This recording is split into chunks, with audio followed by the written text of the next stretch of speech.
یہ رات گھپ اندھیرے میں لوگوں کے دروازے کھٹکھٹا کر ان کی دہلیز پر وہ سامان رکھ کر وہاں سے فرار ہو جاتے ہیں۔ کسی کو نہیں پتا چلتا کہ دینے والا کون تھا، رکھنے والا کون تھا۔ السلام علیکم ناظرین، آپ کا میزبان یاسر شامی آپ کی خدمت میں حاضر ہے اور آپ دیکھ رہے ہیں ڈیلی پاکستان۔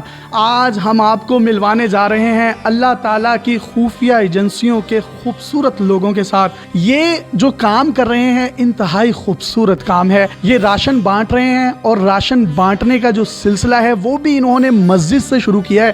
اس وقت میں مسجد کے اندر کھڑا ہوں اور آپ دیکھ سکتے ہیں کہ بے شمار قسم کے یہاں پر بیگز بھی پڑے ہیں، راشن بیگز بھی پڑے ہیں جن میں آٹا ہے، چنے کی دال ہے، گھی ہے، آئل ہے اور ارشیہ خوردنوش کی وہ تمام چیزیں جو ان تمام غریب، نادار اور سفید پوش طبقہ جو کسی کے آگے ہاتھ نہیں پھیلاتا، لائنوں میں قطاروں میں لگ کر اپنا حق نہیں لیتا بلکہ گھر میں بھوک سے ہی، صبر سے ہی گزارا کر لیتا ہے۔ کچھ انہوں نے ٹیم میں لوگ رکھے ہیں جو کہ رات گھپ اندھیرے میں لوگوں کے دروازے کھٹکھٹا کر ان کی دہلیز پر وہ سامان رکھ کر وہاں سے فرار ہو جاتے ہیں۔ کسی کو نہیں پتا چلتا کہ دینے والا کون تھا، رکھنے والا کون تھا۔ یہ تمام تر معاملات یہ کیوں سر انجام دے رہے ہیں، یہ انہی سے بات کریں گے۔ ہر طرف ہم ایک ہی معاملہ دیکھ رہے ہیں کہ راشن دیا جاتا ہے، فوٹو لگائی جاتی ہے، تشہیر کی جاتی ہے۔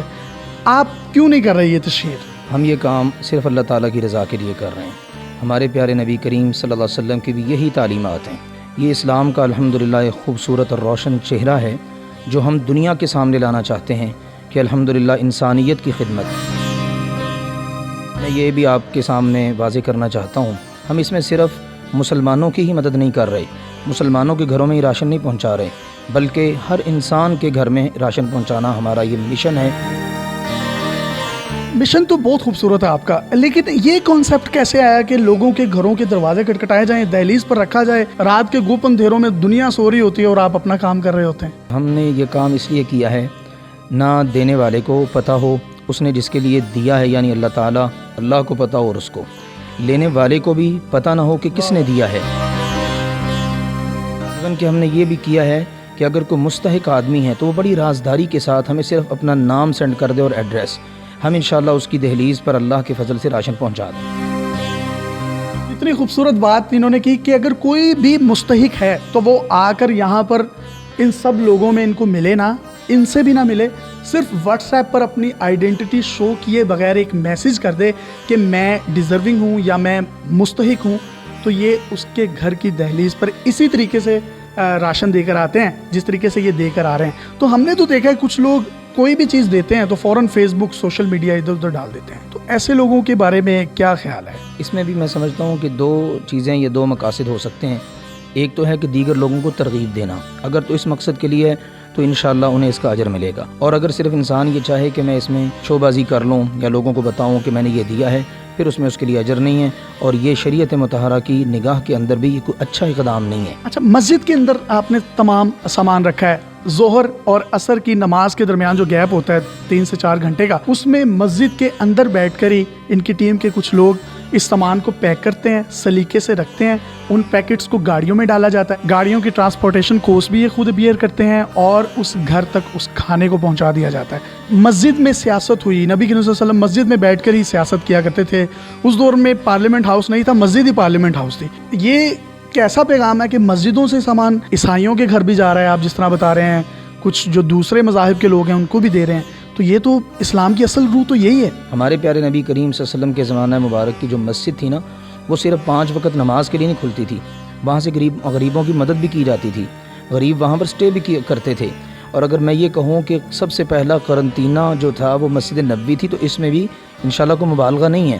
سیدنا سعد رضی اللہ تعالیٰ عنہ زخمی ہوئے تو ان کے لیے مسجد نبوی میں ہی خیمہ لگا تھا، بھوکے لوگ آتے ہیں مسجد میں ہی آتے ہیں، وہیں سے ان کی ساری سہولیات ان کو مل رہی ہیں اور ضروریات ان کی پوری ہو رہی ہیں۔ تو مسجد کا مقام جو ہے نا اسلام میں وہ وہی ہے جو آپ نے ذکر کیا، سیاست بھی وہیں پر، معیشت بھی وہیں پر، معاشرت بھی وہیں پر، یعنی ایک مسلمان کی زندگی کا A to Z مکمل جو ہے نا نظام زندگی وہ مسجد کے ساتھ منسلک۔ کسی کا پردہ رکھنے کا خیال کیوں آیا کہ یار اس کو بس میں پردے میں رکھوں، اگر میں کسی کو دے رہا ہوں اس کو بھی نہ پتہ چلے میں کون ہوں، لینے دینے والے کو بھی نہ پتہ ہو؟ اصل مقصد ہے کہ لوگوں کے گھروں میں راشن پہنچ جائے۔ اپنا نام ذکر کرنے سے کیا ملتا ہے؟ آپ تک یہ تمام چیزیں کیسے پہنچتی ہیں؟ کیا بزنس ہے آپ کا؟ کوئی بزنس نہیں ہے، ہم خدمت کرتے ہیں الحمدللہ۔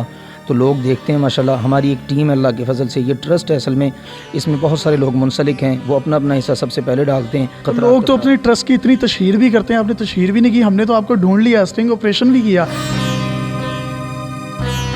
یہ ایک شخص نے مجھے کال کر کے بتایا کہ ہمارے محلے میں کچھ لوگ اس طرح سے کرنے آتے ہیں, اور یہ 3-4 محلوں میں 3-4 گلیوں میں یہ واقعہ 2 دنوں سے ہو رہے ہیں کہ کوئی راشن رکھ کر چلا جاتا ہے. اس کے بعد فائنلی ہم نے اپروچ بھی کیا, اور ہم نے آپ کو یہ میں آن ریکارڈ بتا رہا ہوں کہ ہم نے چھپ کر کچھ ویڈیوز جو ہیں یہ شوٹ کی تھی. ہم نے آپ کا پردہ نہیں رکھا, ہم نے صرف پردہ نہ رکھنے کی وجہ یہ ہے کہ آپ کا میسیج ایک اچھا چلا جائے, کہ جو لوگ کسی کو کچھ دے کر انسٹاگرام یا سوشل میڈیا پر اس طرح کی پوسٹ لگا دیتے ہیں تو اس سے ان کی عزت نفس ڈیفینیٹلی مجروح ہوتی ہے. کیا کہیں گے آپ؟ ہم نے صرف یہ ٹرسٹ ایک قائم کیا تاکہ لوگوں کو ایک جگہ اکٹھا ہونے کا موقع ملے. لینے والے بھی اس کے ذریعے لے لیں, دینے والے بھی اس کے ذریعے دیں.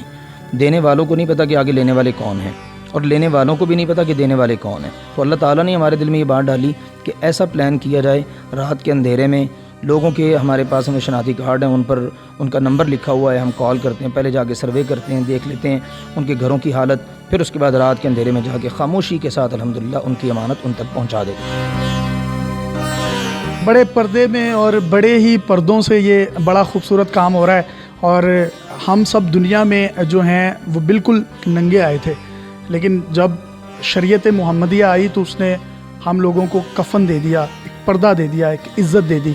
تو پردے کا مقام آپ یہیں سے اندازہ لگا لیں. سب کے پردے رکھیں کہ آپ کا میرا بھی پردہ رکھا جائے. اپنے میزبان کو اجازت دیجیے, دیکھتے رہیے ڈیلی پاکستان. اللہ حافظ.